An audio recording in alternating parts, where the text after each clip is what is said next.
Hey everyone, welcome back to Elemental Cartomancy.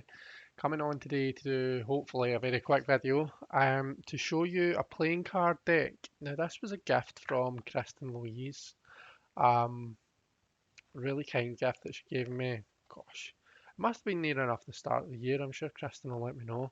Um, but she said to me like, wait and show these. I'm sure there was chat about showing this at Halloween.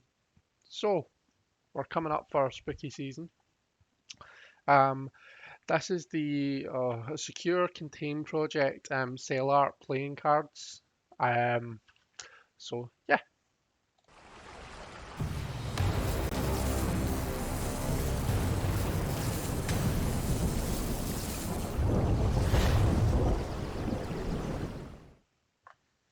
Okay guys, so this is the box. It's normal playing card size. The box is kind of a nice matte kind of a feel, and it's got this embossed. Is that the word? Kind of a shiny embossment. Um, also comes in one of these plastic tubs, so well protected. These are the backs of the cards, and the cardstock is this lovely linen finish. Let me compare it to a kind of a standard. Yeah, same size as like your standard kind of a playing card size, poker size, or is this poker size, a bridge size? Wow, I really should have done my research before I started filming this, shouldn't I have? So yeah, let's do a quick flip through and then we'll throw some cards down just to show you them in action. Um, so we've got two jokers, one kind of a black and white, um, and one which is a kind of a red colour. Um, so really nice, and you can see in the background there, you can just about make it out SCP-024. So that's just like the SCP is Secure Contained Project. It's the the company that make them. Um, as you can see, the cards have got this beautiful parchment type background. Um, and yeah, just really nice aesthetic. They've got these wee kind of a symbols drawn into the backs of them. So the spades seem to have this like a lantern or something.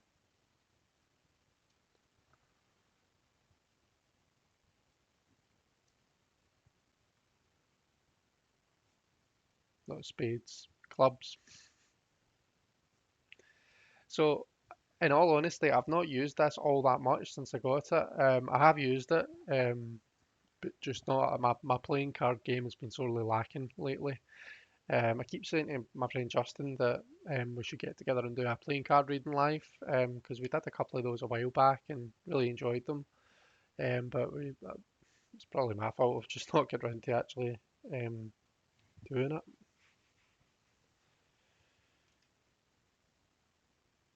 And then we have our courts, our jack. So just so you can get a look at it.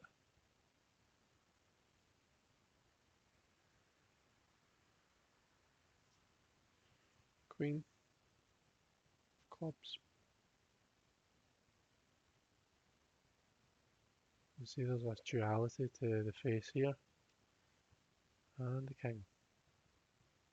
So he's had half his face blown off. So I can see why Kristen said to me to show it at Halloween because it does have that kind of a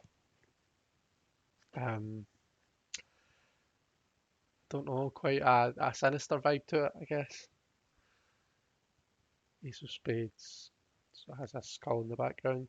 And this kind of a set of keys. And it looks as though the other spade pips have the kind of a keychain. So you can see, I didn't say this when we were looking at the clubs, but you can see across the deck that it doesn't have the usual assortment of the pips. Um, they're arranged quite differently in this deck. So that's quite interesting. And it's going to be quite interesting to read with.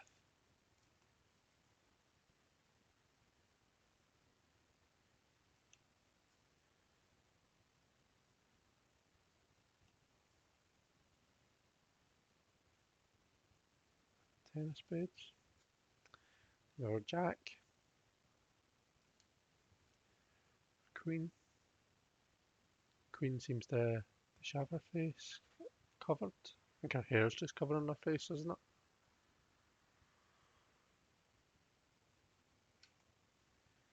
And the king.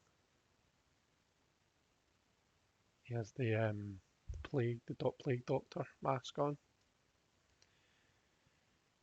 Ace of hearts has this kind of looks almost like a seal in the background.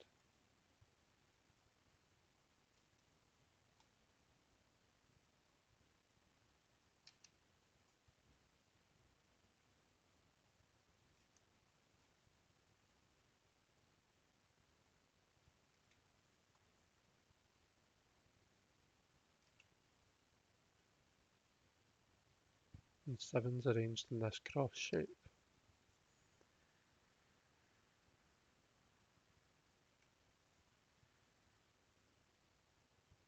The nines almost look like capital I. Then our tens.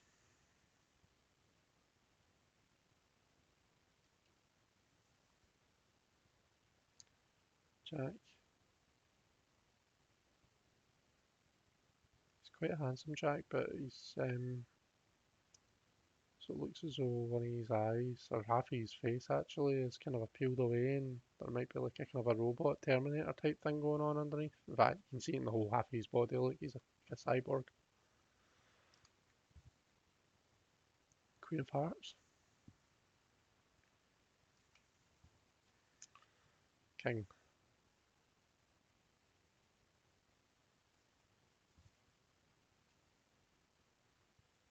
Ace of diamonds. So what's going on in the background there? Not really too sure.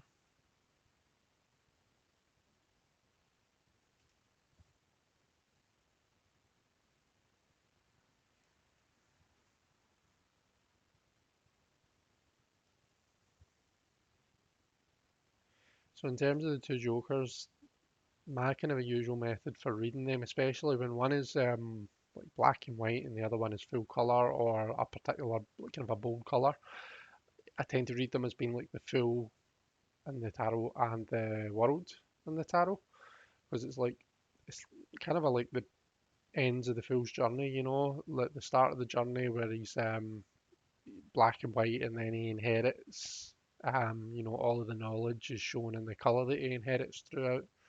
Um, so that's the full coloured Fool is the um, like the World. What I would read as the World.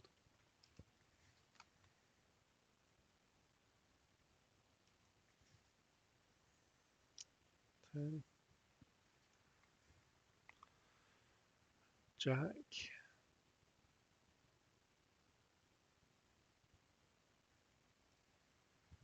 Queen.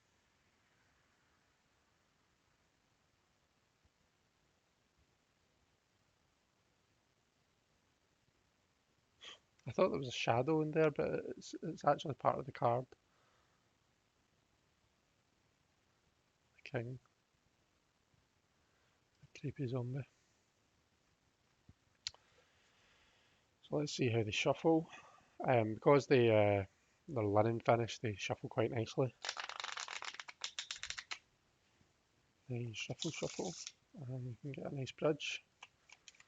And obviously, lovely, lovely size for overhand shuffling. So I'll pause this and I'll get them all nice and mixed up, and then we'll come back and we'll throw some cards down. Okay, so we're well shuffled.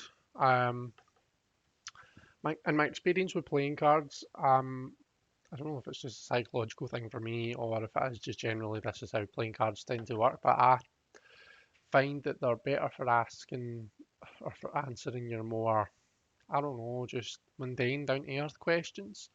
Your kind of a deeper stuff, I tend to use the tarot for. So the question that I'm going to ask, and backstory to it, I'm going into the office to work tomorrow. It'll only be my second time going into the office to work since before COVID times. So I'm just going to ask, I'm going to pull 3 cards and I'm going to ask how is tomorrow going to go? Oh, great.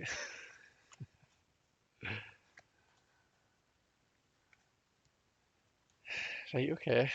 So,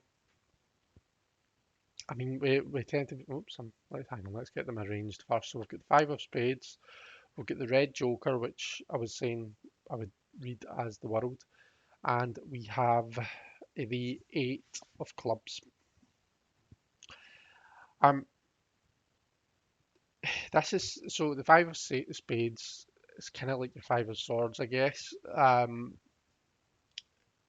It suggests difficulty. Um, we're looking at this as kind of the start of the day moving towards the end of the day, and the progression of the day. It looks as though the kind of a midday is going to be the best kind of a time for me in terms of, just mindset, I guess, getting work done, all that kind of a thing. At the start, maybe a lot going on. I do have quite a busy week at work this week. Quite a lot that has to get done. So to be honest, like this isn't surprising to come up.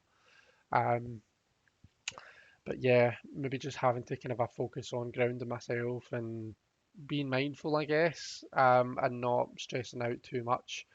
Like I say, moving towards the middle of the day, we've got the red joker suggesting I'm right where I need to be. I'm going to get into a good flow and maybe output production is going to be quite good.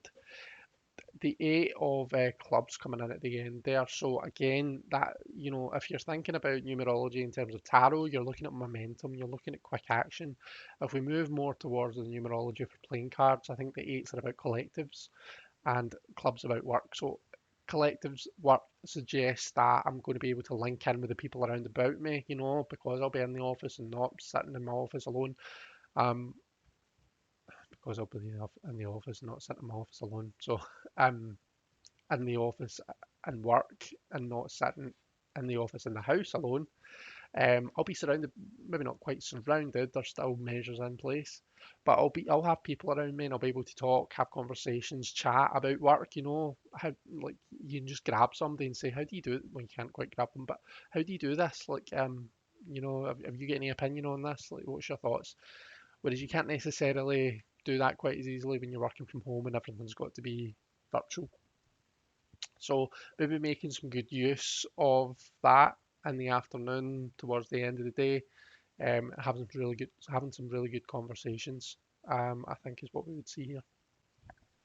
So there we go. There's a wee playing card reading for my day tomorrow. I'll let you know how it goes if I remember, which I probably won't.